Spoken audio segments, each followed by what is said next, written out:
원래 산수적으로 계산했을 때 이 아담과 하와가 그렇게 900년씩을 살면서 그 후손들이 900년씩을 살면서 자식을 낳고 계속 낳았다고 보세요. 300살, 500살, 600살, 700살에도 자식을 낳았다고 생각해 보세요. 그건 그렇게 생각하는 것이 합리적 추론이에요. 900살을 살았다는 것은 인간의 생명의 건강성이 그때까지 유지가 됐다는 뜻이에요. 충분히 유지가 됐다는 뜻이에요. 그러면 노아의 때에 왔을 때에 그런 거 계산하는 거 좋아하는 수학자들이 있어요. 그러니까 한 60억에서 70억 보더라고요. 그 당시 세계 인구가 그 정도 됐을 것이다. 왜요? 최적의 환경이었으니까. 2년마다 한 번씩 계속 자녀를 낳는다고 생각해 보세요. 그 사람은 계속 자녀를 낳고 그 사람이 낳은 자녀가 또 자녀를 낳고 또 자녀를 낳고 하기 때문에 그 무슨 법칙이 있어요. 기하급수적으로 늘어납니다. 인구가.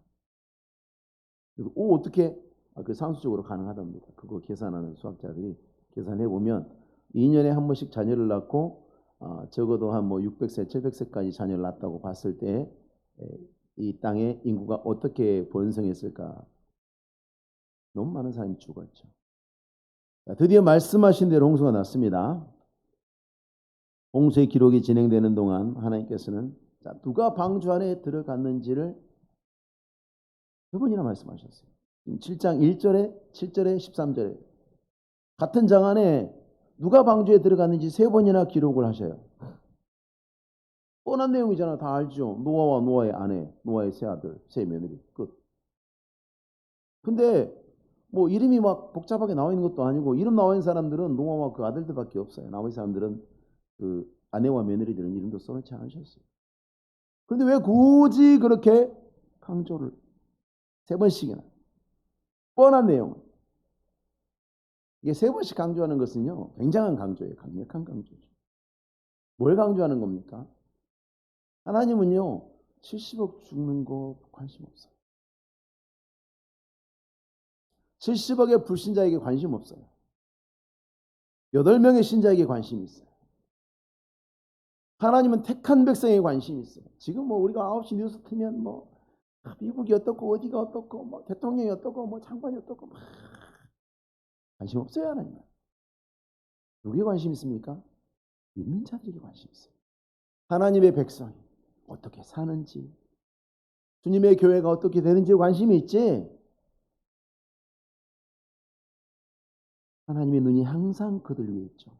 그의 백성들 위에 하나님의 눈이 있습니다. 그 백성들 위에 주의 눈이 머물러 계신다고 말씀하시지 않습니까? 하나님이 지금 창조 세계를 극단적으로 파괴하는 심판을 행하셨어요. 후대 사람들이 이 이야기를 읽으면서 충격을 받죠. 얼마나 많은 땅의 생물들과 하늘을 나는 생물들, 사람들과 함께 심판을 받았을까? 얼마나 많은 사람이 죽었을까? 여러분, 새도 심판을 받았다는 것을 기억하십시오.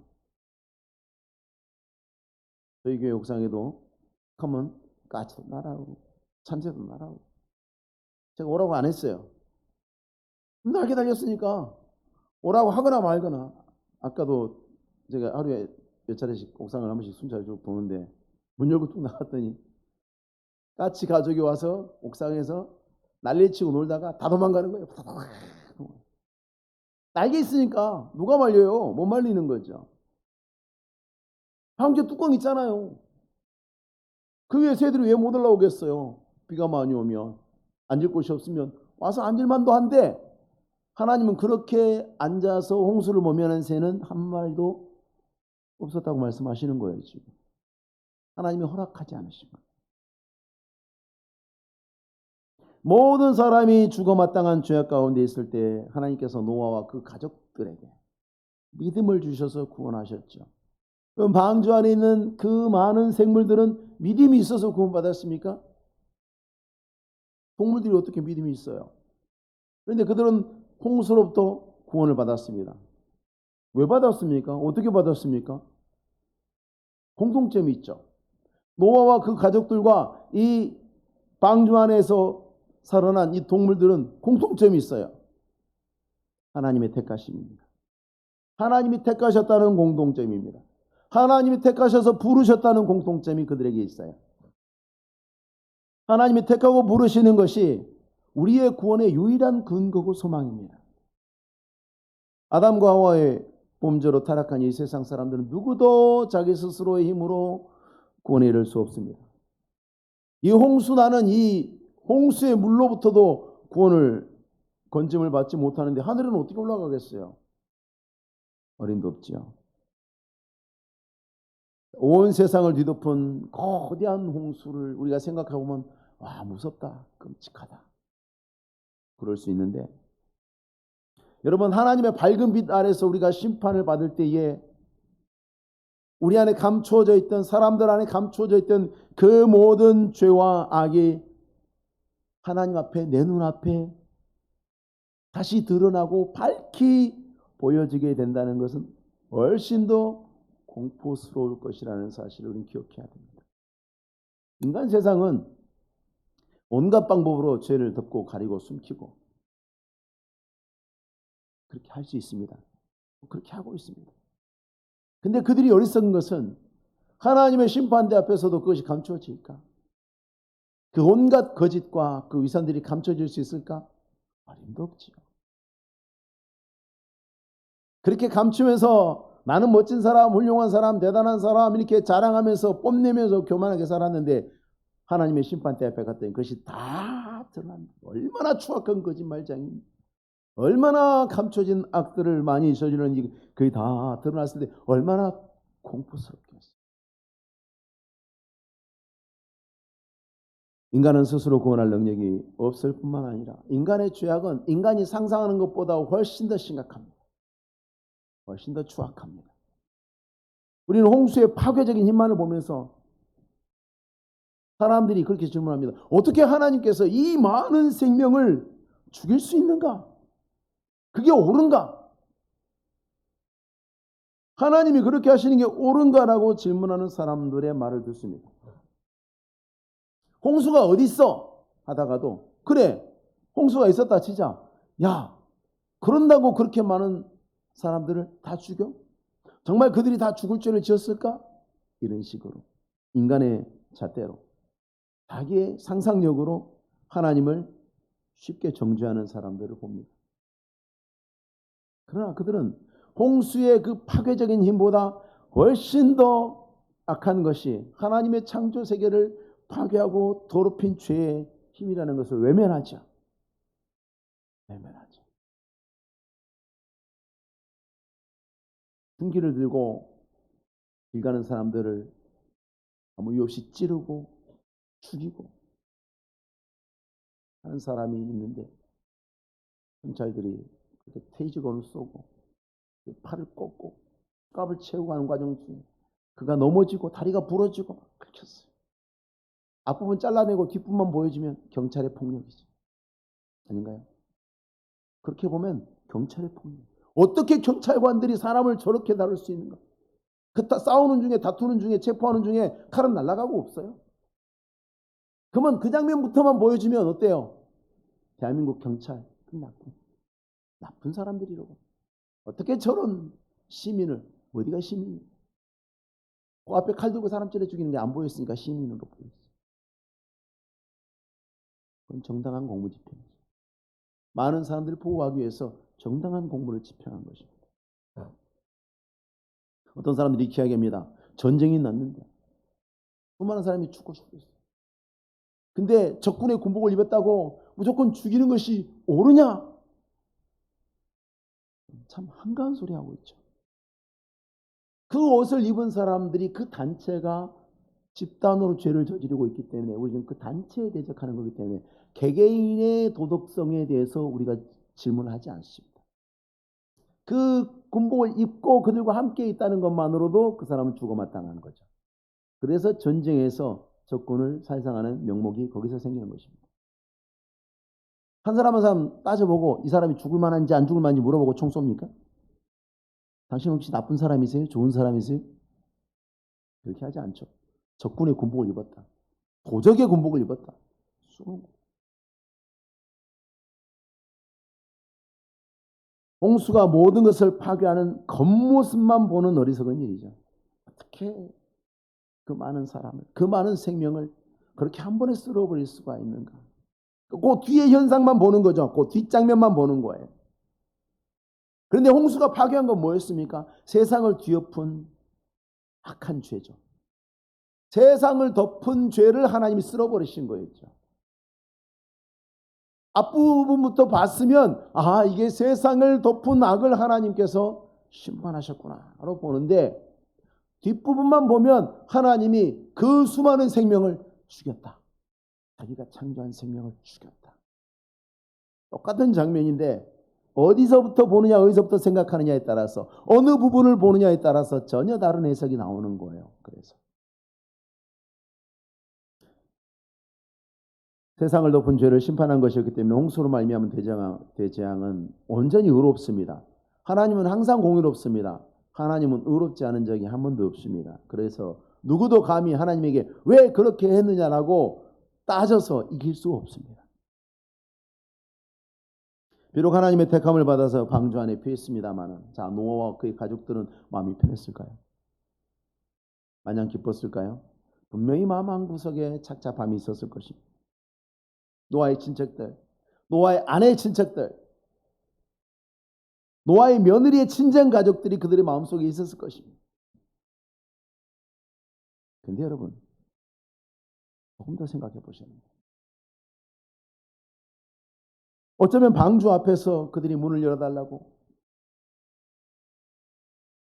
두드리면서 이름을 부릅니다. 노아야, 쌤, 나 외삼촌이야. 문을 두드리면서 부르지 않았을까요? 아마도 그랬을 겁니다. 홍수의 특성을 생각해 보세요. 홍수의 특성. 지금 비 많이 오고 홍수 나는 거 보시죠. 계곡 같은 경우를 제외하고는 대부분의 홍수의 특성은요, 물이 서서히 불어오르죠. 물이 서서히 불어오르요. 물이 차올라요. 그럼 어떡합니까? 비가 그치지 않고 계속 홍수로 물이 불어나면 어떻게 해요? 사람들이 거기 앉아서 코 막고 버텨요? 그렇게 하지 않죠. 어떡하죠? 높은 데로 피해요.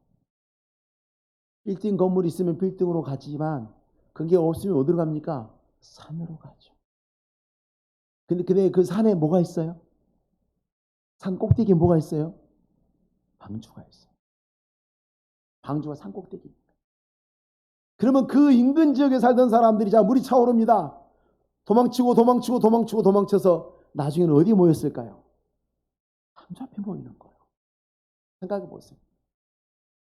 아마 노아가 방주를 만들었던 그 인근 지역에 살던 노아의 친척들, 설마 수천 킬로미터 시집을 왔을까요? 노아의 아내가? 아마 이 옆마을에서 왔겠죠. 옛날에 우리 그랬잖아요. 산 넘어 마을, 옆마을.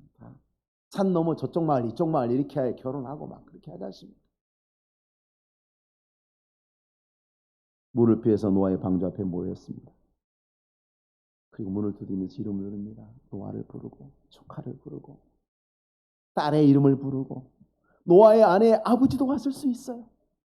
방주가 났을 때 노아의 아내가 아직 충분히 젊었어요. 그 당시 900살씩 살 때 600세니까 노아의 부모도 살아있었을 가능성이 굉장히 높아요. 합리적으로 봤을 때 이름을 불러. 그 모인 사람들이 간절하게 그 이름을 부르면서 열어달라고, 나도 태워달라고, 내가 생각을 잘못했다고, 이제 타고 싶다고, 들여보내달라고.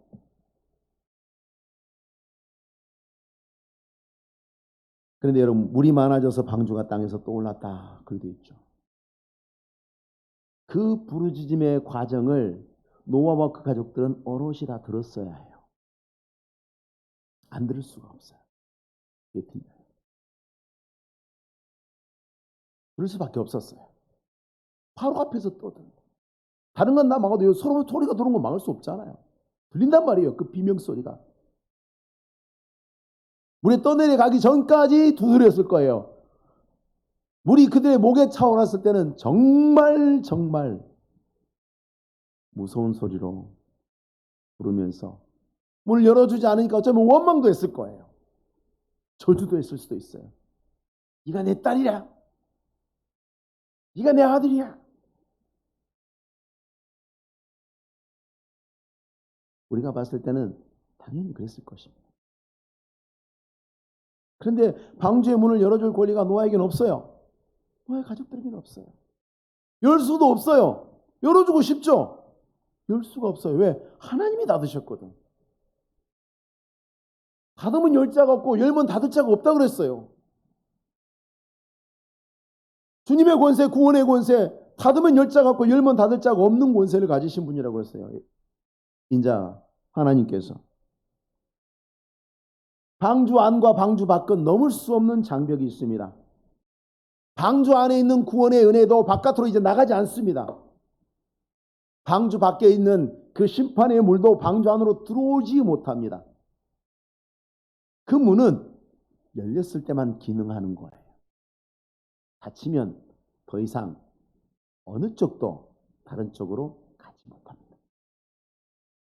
보고 듣긴 한데 갈 수가 없습니다. 예수님 말씀하셨죠. 거지 나사로 이야기하면서 부자는 지옥에 있습니다. 나사로는 아브라함의 품에 있습니다. 나사로도 부자를 보고 부자도 나사로를 봅니다. 서로 압니다. 그 처지와 형편을 압니다. 이해합니다. 못 갑니다. 방주와 똑같습니다. 방주 안과 바깥 똑같습니다. 멀지 않는 거리입니다. 다 보고 들립니다. 근데 갈 수도 없고 볼 수도 없습니다. 하나님의 택하심을 받아서 죄와 사망에서 건짐을 받아서 하나님의 구원을 받는다는 것은 이와 똑같습니다. 우리가 복음을 알고 복음을 믿고 하나님을 섬깁니다. 하나님의 인도하심을 따라서 우리는 교회 안에 들어왔습니다. 내 발로 들어온 거 아닙니다. 하나님이 인도하셔서 우리에게 들어와 있습니다. 우리의 가까운 부모, 형제, 친지들 중에, 친구들 중에 결코 우리를 따라 들어오지 않는 사람들이 많습니다. 우리는 그들이 결국은 지옥의 심판을 받을 것을 알기 때문에 간절하죠. 제발 했습니다. 제발 교회 가자. 근데 그들이 전혀 움직이지 않습니다. 그러나 심판 때 이제 그들이 간절하겠죠. 심판 때 그들이 간절할 것입니다. 근데 우리는 전혀 움직일 수가 없습니다. 우리는 아무것도 할 수 없습니다. 그들이 아무것도 하지 않았을 때 이제는 우리는 아무것도 할 수 없습니다. 예수 그리스도를 믿음으로 죄 사함을 받지 않으면 구원받지 못한 자가 되어서 영원한 지옥의 형벌을 받을 것을 알기 때문에 지옥으로 달려가는 내가 사랑하는 그 사람, 가까운 내 친족들을 바라보면서 노아와 그 가족들이 마음이 편치 않았던 것처럼 우리의 마음도 마냥 편치 않습니다. 방주로 들어오려고 하지 않는 그들을 보면서 마음이 편치 않고 이제 방주로 들어오려고 하지만 들어올 수 없는, 그래서 뒤늦게 후회하면서 부르짖는 그들을 보면서 어떻게 마음이 좋겠어요? 어떻게 보면 평생의 노아에게 트라우마로 남았을 거예요. 왜 나중에 노아가 홍수가 끝나고 난 다음에 제일 먼저 한 게 포도주 빚어서 마시고 취했는지 생각해 봐야 돼요. 얼마나 괴로웠을까? 얼마나 힘들었으면. 여러분, 그게 힘들지 않으면 그건 정상적인 사람이 아니에요. 그게 힘들어야 정상인 거죠. 뭐 생각해 보세요. 내 친족이, 가족들이, 그 많은 사람들이. 그래서 구원에는요, 하나님께서 나를 구원하신 것에 대한 감사와 내가 구원받은 것에 대한 안도함과 동시에 그 하나님에 대한 두려움과 떨림이 함께 있습니다. 구원받지 못한 자들에 대한 안타까움이 또 함께 있는 거예요. 그 모든 것들이 구원받은 나라는 사람 안에는 함께 공존해요. 우리는 어쩔 수 없어요. 하나님 나라에 온전히 들어갈 때까지는, 우리가 이 세상을 사는 동안에는 우리의 마음은 늘 그 같은 것들이 함께 있습니다. 구원의 완성은 심판의 완성이기 때문에 복음 앞에서 우리가 반드시 항상 겪을 수밖에 없는, 계속해서 반복되는 일 가운데 하나입니다. 믿음이 없이 아무런 준비 없이 세상을 떠나는 친족들을, 그들은 곧 방주의 닫힌 문 앞에서 후회하게 될 노아의 친족들과 다를 것이 없죠. 하나님의 심판이 끝났습니다. 방주는 물에 떠올랐습니다. 자, 홍수의 물이 산꼭대기에서 15규빗, 곧 6m 이상 더 물이 솟아올랐다고 이야기했어요. 그러면 땅에 있는 모든 것들은 물에 잠겨 죽었죠. 그래서 땅 위에 있는 움직이는 생물이 다 죽었으니 곧 새와 가축과 들짐승과 땅에 기는 모든 것과 모든 사람이라.